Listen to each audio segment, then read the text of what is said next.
Hi, top of the morning to you all. No offense, Matthew. Welcome to Research Proposal 101.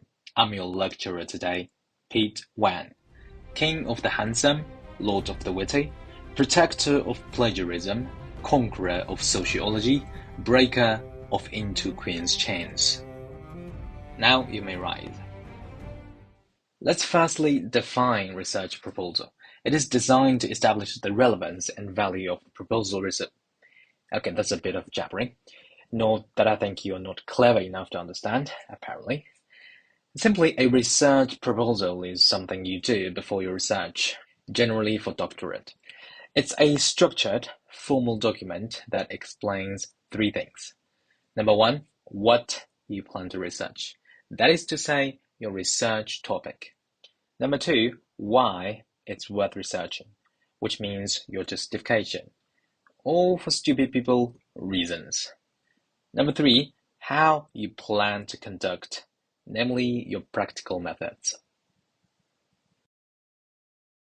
Now, the purpose of the research proposal, or its job, so to speak, is to convince your research supervisor, committee, or university that your research is, firstly, suitable for the requirements imposed by whoever the people they are, and secondly, manageable, given the bloody time and resource constraints that you will happily and inevitably face.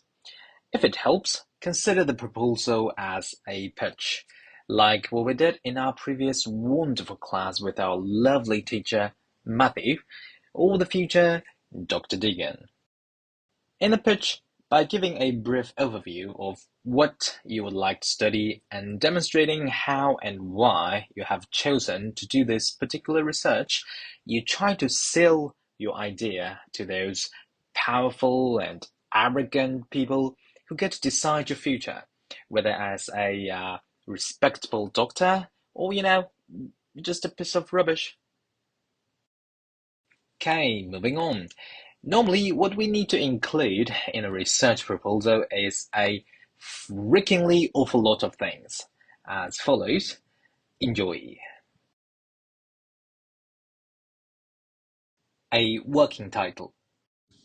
This might not be the final title of your project, but it shows that you have thought about what you're hoping to achieve. Make sure there are keywords appearing in the working title. A general overview. This is the brief section about the subject area you're looking at and how it fits into the discipline. And again, for stupid people, it means a branch of knowledge, or stupider, field. This will be most important in PhD research proposals where you're applying for funding, as you will need to show how your topic fits into the disciplines funded by the body, aka your sugar daddy. A review of relevant literature. This doesn't have to be an enormous review, yet you still need to show that you are aware of the important issues, themes, and debates in the relevant literature. You must refer to the key texts and briefly show that you understand how they are relevant to your research area. And then you summarize what has been done before on this topic. Do remember that a PhD is original research. So if you want to be a doctor instead of, you will also need to show that what you'll be studying hasn't been done before.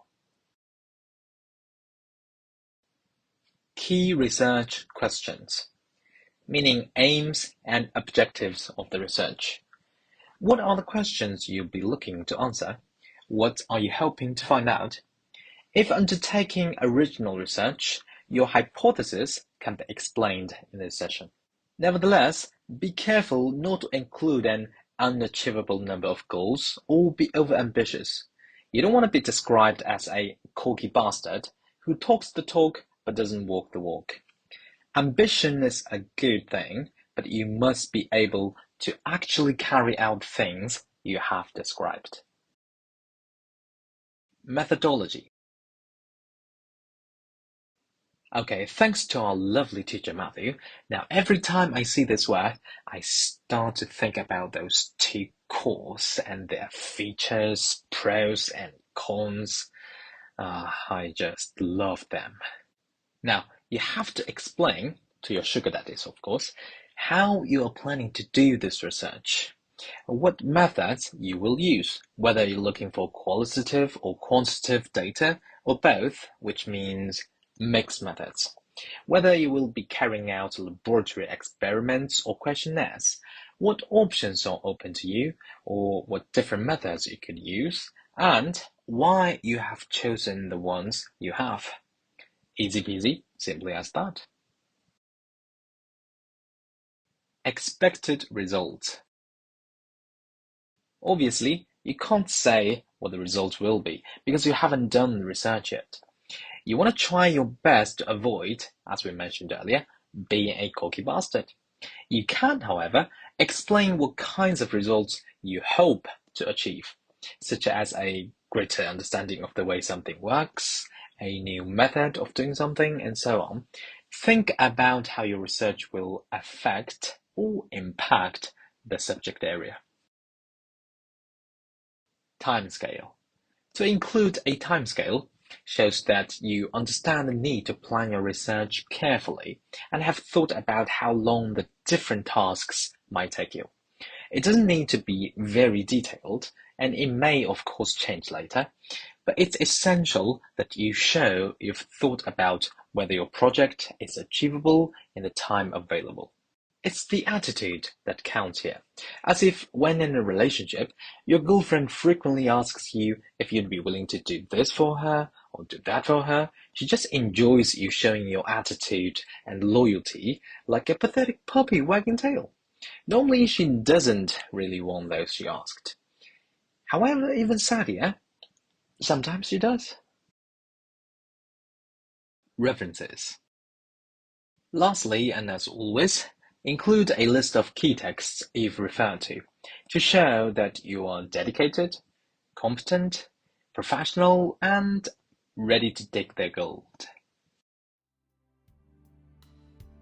Nothing lasts forever, this lecture either.